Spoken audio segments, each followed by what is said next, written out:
Hi, people of the interwebs.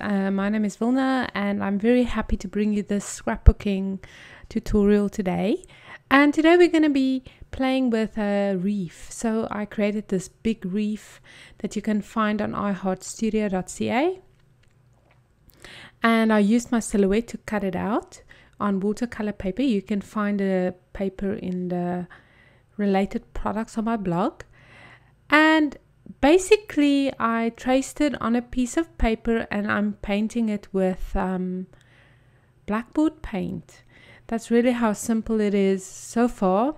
I have these beautiful photos that a wonderful photographer took of my girls and of Kirsten for her 15th birthday, and I just felt that I wanted to do something special with the photo. I wanted to make something that complements the photograph, and I saw this idea on Pinterest, but not in a scrapbooking way. It was totally it was just a print, and I thought, wow, how awesome would that be? So the frame that you can see around the photograph, that flourish, is available on 2 Piece in a Bucket, and the link is also in the related products on my blog, wilnaf.com. So I'm going to add these flowers from Dear Lizzie. It's flea market, I think, the chipboard collection, to the reef. But then I decided maybe I should paint it, the reef. So I painted it green, and you'll see in a second how I'm going to do that. And right now I'm just going to trace around the photograph because I want to add journaling in white. So I'm just making little marks to see where I should write. And I'm using this lovely pen. It's a Jelly Roller white pen. And let me tell you, I have never ever worked with a nicer white pen than this one. I think I've had this one for 2 or 3 years now. And you can see it still writes first time every time. It's really just fabulous. So I'm writing Kirsten a little story. I want to again, I want to say too many things all at once now. Usually journaling, to me, if I write a lot of journaling on my page, it's more of a textural element. Obviously it doubles as meaningful content as well, but for this page specifically, the journaling is more of I just wanted that texture on there. I think if you find something, I don't know if Studio Calico has that transparency in white writing, that can also be beautiful if you overlay that there. So, I think it's a personal preference. There you can see I'm done with my journaling and how pretty it looks. And now I'm going to paint the reef, and I'm using the watercolors that I did the last video, and I'm very lightly just going to add some light green on there and with touches of dark green,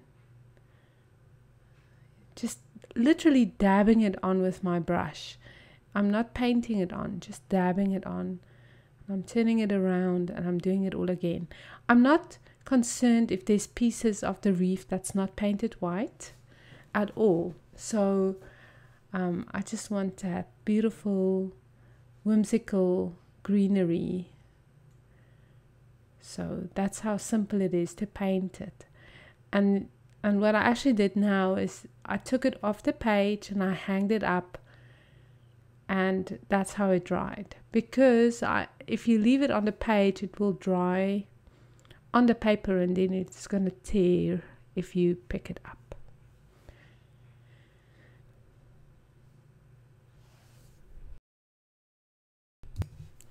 Once it's dry, we're going to finish the page.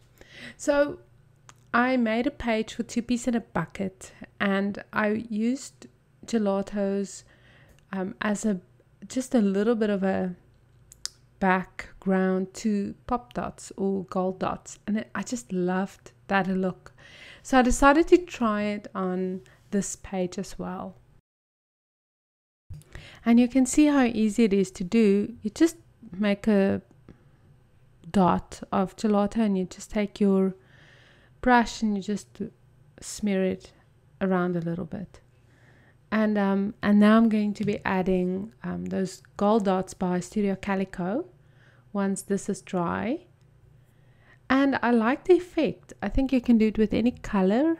I used yellow because I wanted something bright. Like I said, I am in love with bright colors lately.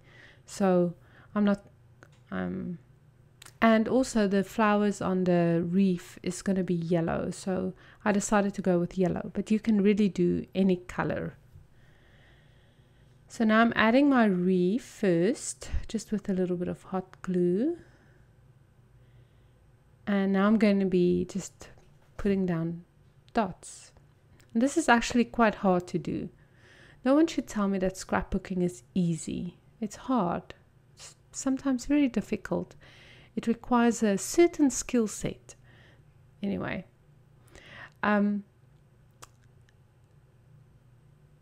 especially little ones, they're quite difficult to put down. Right, and once you're done with that, we're going to adhere our picture, and I'm going to add the frame also with a little bit of double-sided tape. And now we're just going to add the flowers, and you can see how the yellow complements each other.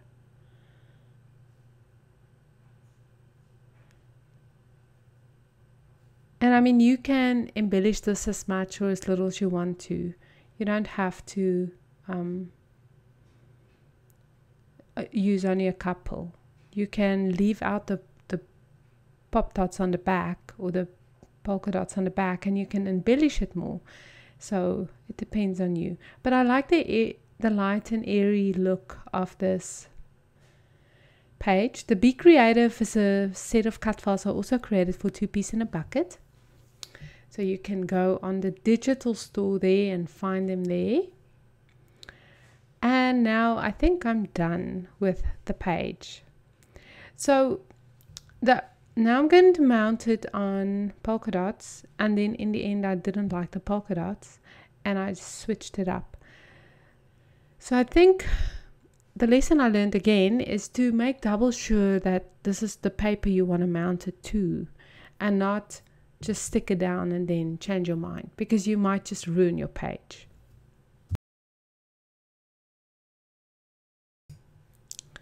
So I'm just cutting off a little bit of the edges, and then I actually like the polka dots. I think it was okay, but that's the thing, it was just okay. It didn't really make a big difference for me. So